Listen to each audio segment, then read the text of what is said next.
Hello बच्चों, let's read this question.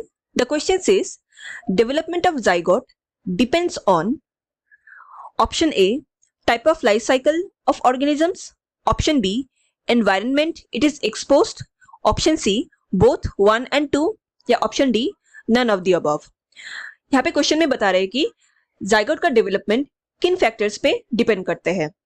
So, to answer this question, let us understand the key concept of this question. Here, the key concept is factors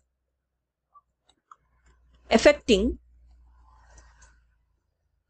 the development of zygote.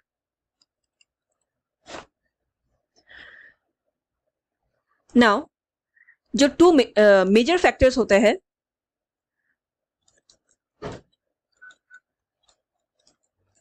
for the development of zygote includes, पहला है life cycle of the organism,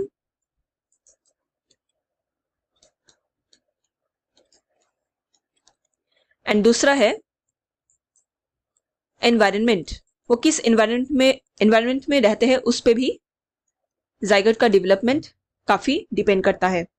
Now let us understand this with certain example.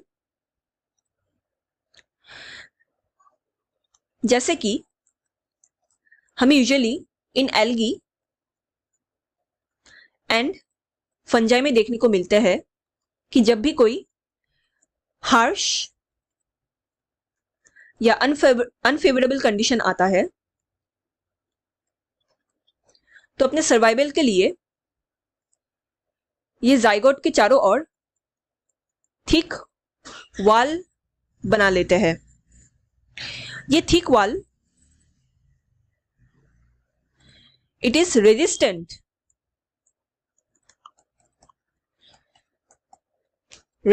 To desiccation and damage.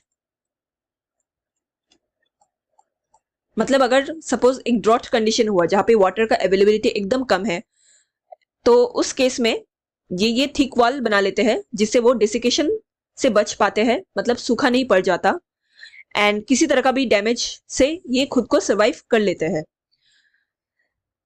Another option here is the life cycle. उस organism का life cycle क्या है? यहां पे हमें alternation of generation देखने को मिलता है. एनवायरनमेंट के हिसाब से वो अपने जनरेशन को ऑल्टर कर लेते हैं. मतलब कि एक ही बॉडी में ऑल्टरनेशन ऑफ जनरेशन का मतलब क्या होता है? सिंगल बॉडी में ही ये both sexual phase and asexual phase को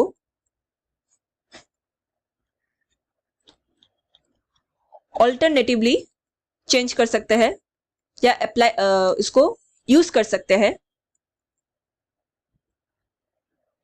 to survive on certain environment. इसका एक एग्जांपल लेते हैं. In haplontic life cycle of organisms, basically जो अल्टरनेशन ऑफ जनरेशन होते हैं ये हमें प्लांट्स, एल्गी एंड फंजाई में बहुत कॉमनली देखने को मिलते हैं. ये अपने सराउंडिंग के अगेंस्ट खुद को ढाल लेते हैं to survive on that situation. So alternation of generation में वन ऑफ द पैटर्न हमें देखने को मिलता है हैप्लॉन्टिक लाइफ साइकिल. इसमें क्या होता है? जो मेन बॉडी होता है वो हैप्लॉइड होता है.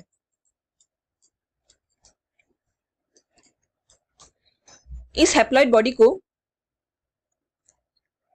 गैमेटोफाइट भी कहा जाता है. नाउ ये गैमेट्स को प्रोड्यूस करते हैं थ्रू माइटोसिस।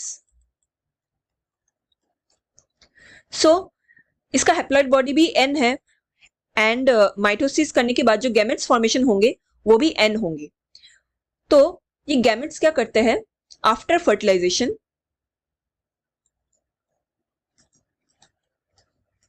मतलब 1N और एक दूसरा N जब आपस में फ्यूज होंगे तो ये 2N बना लेते हैं एंड ये डिप्लॉयड बॉडी फॉर्म करते हैं।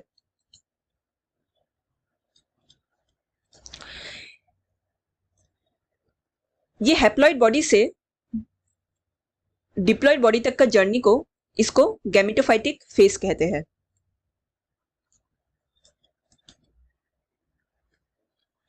एंड यही सेक्सुअल फेज को भी रिप्रेजेंट करते हैं।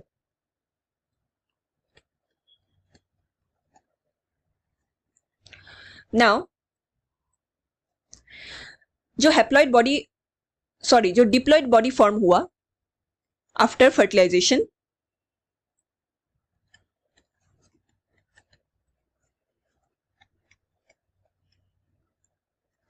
ये अभी स्पोर फॉर्मेशन करेगा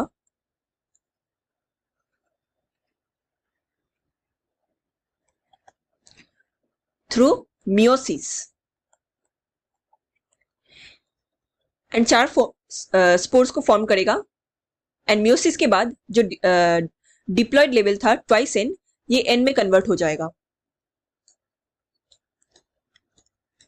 एंड वापस से फिर से हमें हैप्लॉइड बॉडी इंडिविजुअल्स देखने को मिलेंगे। फिर से ये गैमेट्स को फॉर्मेशन करेगा थ्रू माइटोसिस एंड ये अपने गैमेट्स को फॉर्म करेंगे एंड ये साइकिल कंटिन्यूसली रिपीट होता रहेगा। तो इस होल फेज में हमें स्पोरोफाइटिक फेज देखने को मिलता है और ये एसेक्सुअल फेज को भी रिप्रेजेंट करते हैं। हैप्लॉन्टिक लाइफ साइकिल में जो गैमेटोफाइटिक फेज होते हैं ये डोमिनेंट होते हैं, मतलब ये सबसे ज्यादा टाइम तक ये विजिबल होता है एंड जो स्पोरोफाइटिक फेज होता है ये बहुत शॉर्ट लिव्ड होते हैं।